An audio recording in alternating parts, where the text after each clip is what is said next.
गुरु नानक परगटया मिटी धुंध जग चानन हुआ।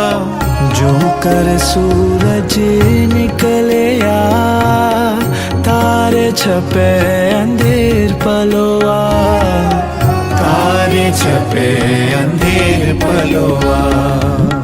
सतगुरु नानक परगटया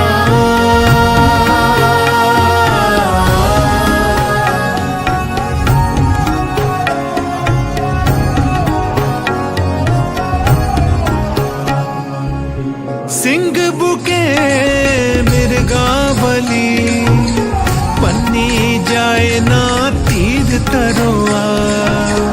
जिथे बाबा पैर तरे पूजा सड़ता पर सोआ।